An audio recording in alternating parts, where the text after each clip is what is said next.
Hello दोस्तों, स्वागत है आपका एक और नए व्लॉग में। As you all know, I am Jasmeet and ये व्लॉग होने वाला है a study vlog with some cricket match vibes. So without any delay, let's get started.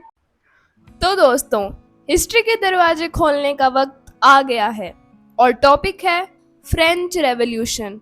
भाई तुम लोग भी थक गए होगे मुझे इस टॉपिक पे बात करते हुए देख के, पर क्या करूं भाई, चैप्टर इतना लंबा है, कंप्लीट ही नहीं हो रहा। लेकिन फाइनली इस वीडियो में ये कंप्लीट हो चुका है।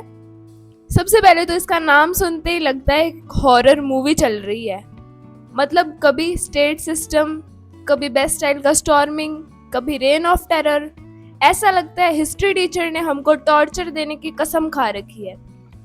चलो तुम्हें कुछ एग्जाम्पल से समझाती हूँ। जैसे कि एक क्वेश्चन है, what is the importance of the declaration of the rights of man and citizen.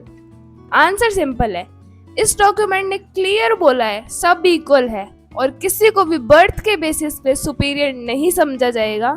Basically democracy का ट्रेलर यहीं से शुरू हुआ था। इजीली इसको ऐसे समझ लो। सीरियसली गाइज, हिस्ट्री एक ऐसा सब्जेक्ट है, तुमने एक पेज पढ़ा और तुम्हें लगता है तुमने 100 साल सरवाइव कर लिया। भाई मैं ये चैप्टर जब भी खोलती हूँ ना, मेरे को ऐसे लगता है मैं टाइम ट्रैवल करके 1789 में अटक गई हूँ। कभी कभी तो लगता है फ्रेंच लोगों ने अपना रेवोल्यूशन खत्म भी कर दिया होगा, लेकिन चैप्टर अभी तक चल रहा है हमारी किताब में। और गाइस एक बात तो सच है, जब भी ये चैप्टर पढ़ती हूँ मुझे किंग और क्वीन की लग्जरी लाइफ देख के लिटरली शॉक लगता है। जनता भूखी मर रही थी और किंग फुल पार्टी मूड में था। मतलब अगर इंस्टाग्राम होता ना उस टाइम पे तो उनका अकाउंट सबसे टॉक्सिक होता। Hashtag royal feast while people starve. आप सब एक बात बताओ मुझे, ये पढ़ाई करते टाइम इतनी भूख क्यों लगती है भाई? मुझे तो बहुत ही ज्यादा। तो फिर मैंने भेलपूरी बनाई एंड वो खा के मैं वापस पढ़ने बैठ गई। मुझे तो एकदम रिलेटेबल लगता है, जैसा हम एग्जाम के टाइम में रोते हैं कि मुझे कुछ समझ नहीं आ रहा और टीचर चिल मोड में बोलते हैं अरे ये तो सिंपल है। बस वैसे ही फ्रांस के लोग रोते रहे और किंग चिल करते रहे। एनीवे, जितना भी कंप्लेन करूं, एक चीज तो माननी पड़ेगी, ये चैप्टर बोरिंग जरूर है, लेकिन जब भी तुम इमेजिन करते हो कि एक पूरा देश एक साथ उठकर अपने राइट्स के लिए फाइट कर रहा है, तो दिल में थोड़ा रिस्पेक्ट तो आ ही जाता है यार। फिर भी फ्रेंच रेवोल्यूशन को समझने का मतलब है तुम्हें एक बार नहीं 100 बार रिवाइज करना पड़ेगा और हर बार ऐसा फील होगा कि अभी शुरू किया है। मतलब लिटरली 100 इयर्स का सिलेबस इन वन चैप्टर। बस गाइज, अगर मैं इस चैप्टर को सरवाइव कर गई ना, तो मुझे लगता है मैं कोई भी सब्जेक्ट सरवाइव कर सकती हूँ। तो ये मेरा कंप्लीट होता है फ्रेंच रेवोल्यूशन फाइनली। अब से आपको ये देखने को तो नहीं मिलेगा वीडियो में। अब आते हैं पॉलिटिकल साइंस पे और टॉपिक है कॉन्स्टिट्यूशनल डिजाइन। नाम सुनते ही लगता है कि जैसे कोई आर्किटेक्ट ने घर डिजाइन किया हो, लेकिन ये चैप्टर एक्चुअली डिजाइन करता है एक देश का फ्यूचर। मुझे लगता है कॉन्स्टिट्यूशन एक तरह का गूगल मैप्स है। बिना इसके कंट्री लिटरली भटक जाती है। मतलब सोचो, अगर कॉन्स्टिट्यूशन ना होता तो हर लीडर अपना ही गेम चला लेता। कोई बोलता अब से मैथ्स कंपलसरी 24/7 और कोई बोलता अब से क्रिकेट के बिना देश काम ही नहीं करेगा। और फिर हम स्टूडेंट सोचते बस अब तो गए काम से। कभी कभी लगता है अगर कॉन्स्टिट्यूशन एक ह्यूमन होता तो उसके ऊपर भी एक रियलिटी शो बन सकता था, इंडियाज गॉट रूल्स। जजेस बैठे होते और बोलते नहीं बेटा, तुम्हारा आइडिया डेमोक्रेसी के अगेंस्ट है, एलिमिनेट। और ऑनेस्टली मुझे सबसे ज्यादा इंटरेस्टिंग लगता है कि कॉन्स्टिट्यूशन बनाते टाइम लोगों ने कितने डिबेट्स और डिस्कशंस किए थे। तो यहाँ मेरा कॉन्स्टिट्यूशनल डिजाइन भी कंप्लीट होता है।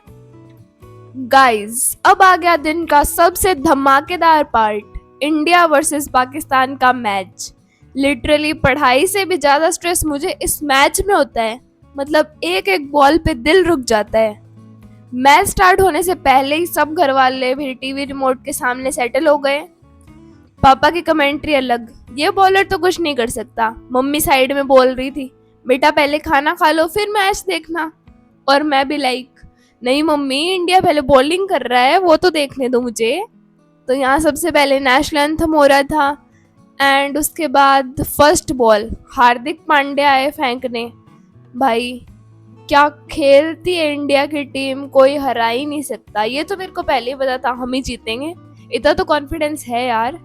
आते ही भाई ये कैच आउट करके इसको आउट किया, मजे आ गए ये बॉल देख के। तो एंड मेरे को काम तो कंप्लीट करना ही था, तो मैं मैच देखते देखते ही अपना होमवर्क कर रही थी, क्योंकि ये बहाना तो नहीं दे सकते ना कि सर मैं मैच देख रही थी तो इस वजह से होमवर्क कंप्लीट नहीं कर पाई।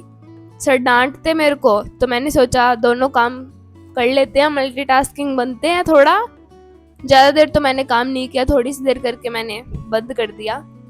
उसके बाद बुमराह ने क्या बॉलिंग की थी भाई। बुमराह लिटरली ब्रह्मोस है पाकिस्तान के लिए भाई, सारे कांपते हैं बुमराह के नाम से। उसके बाद आई इंडिया की बैटिंग की बारी, और जब इंडिया का बैट्समैन सिक्सर मारता है ना तो घर एकदम स्टेडियम बन जाता है, इंडिया इंडिया। और जब पाकिस्तान का प्लेयर आउट होता है तो रिएक्शंस और भी जबरदस्त, मम्मी तक क्लैप्स करने लगती है और पापा बोलते हैं देखा मैंने तो बोला ही था ये आउट होगा। तो उसके बाद में यहाँ बैटिंग स्टार्ट हो गई, सबसे पहले 4। उसके बाद में भी क्या खेला था भाई। और गाइस जो टेंशन होती है ना इंडिया पाकिस्तान मैच में, उसका कोई कंपटीशन ही नहीं। हर रन हर विकेट पे लिटरली पूरे इंडिया का दिल धड़क रहा होता है। और भाई सच बताऊं तो मुझे मैच से ज्यादा मजे तो इन पाकिस्तानीज की रिएक्शन देखने में आ रहे थे। भाई क्या ही रिएक्शन दे रहे थे ये लोग, क्या ही बताऊं। मैं तो ये सोच रही थी इनके मीम्स कल इंस्टाग्राम पे जरूर वायरल होंगे। और सच बोलूं तो इंडिया की जीत के बाद पढ़ाई और भी इजी लगने लगती है, जैसे एनर्जी डबल हो गई। तो यहाँ इंडिया जीत गया गाइस, ये तो पता ही था भाई, ऑब्वियसली इंडिया ही जीतेगा। इतनी भयंकर टीम है, इसके सामने कोई टिक सकता है क्या। लोग कांपते हैं भाई लिटरली इंडिया का नाम सुन के। पूरा घर एकदम हैप्पी वाइब्स था उस टाइम। तो हम लिटरली सेलिब्रेट करने लगे जैसे इंडिया वर्ल्ड कप जीत गई हो। लेकिन स्टिल इंडिया पाकिस्तान का मैच कोई वर्ल्ड कप से कम होता है क्या। तो भाई मैच किस किसने देखा था मुझे कमेंट्स में बता देना। और हाँ, चैनल को सब्सक्राइब करना बिल्कुल मत भूलना, और लाइक भी कर देना वीडियो को, और एक अच्छा सा कमेंट भी कर देना, और बेल आइकन भी प्रेस कर देना ताकि मेरी वीडियो के नोटिफिकेशंस आपको मिलते रहें। अब आती है बारी साइंस की, और चैप्टर है एटम्स एंड मॉलिक्यूल्स। इसके मैं क्वेश्चन आंसर्स कर रही थी। वैसे गाइस सीरियसली इस चैप्टर को पढ़ते ही मुझे लगता है मैं किसी पैरेलल यूनिवर्स में आ गई हूँ। मतलब एकदम माइक्रोस्कोपिक दुनिया जहाँ कुछ दिखाई भी नहीं देता, लेकिन टीचर बोलते हैं इट्स वेरी सिंपल। सिंपल भाई, मुझे तो फॉर्मूला देखते ही दिमाग का एटम एक्सप्लोड हो जाता है। हमेशा लगता है कि एटम्स अपना खुद का सीक्रेट पार्टी कर रहे हैं और मॉलिक्यूल्स उनके डांस ग्रुप्स हैं। देखो ज़्यादा कुछ तो था नहीं मेरे पास इस ब्लॉग में दिखाने के लिए, लेकिन जितना भी मैंने काम किया एंड जो भी मैंने किया वो मैंने आपको दिखा दिया है। तो व्लॉग थोड़ा सा भी पसंद आए तो लाइक कर देना। तो यहाँ साइंस का वर्क होता है कंप्लीट। सो इस व्लॉग को यहीं पे ख़त्म करते हैं, लेकिन उससे पहले आप सबके लिए एक प्यारा सा motivation. So see you in the next video, तब तक के लिए बाय एवरीवन।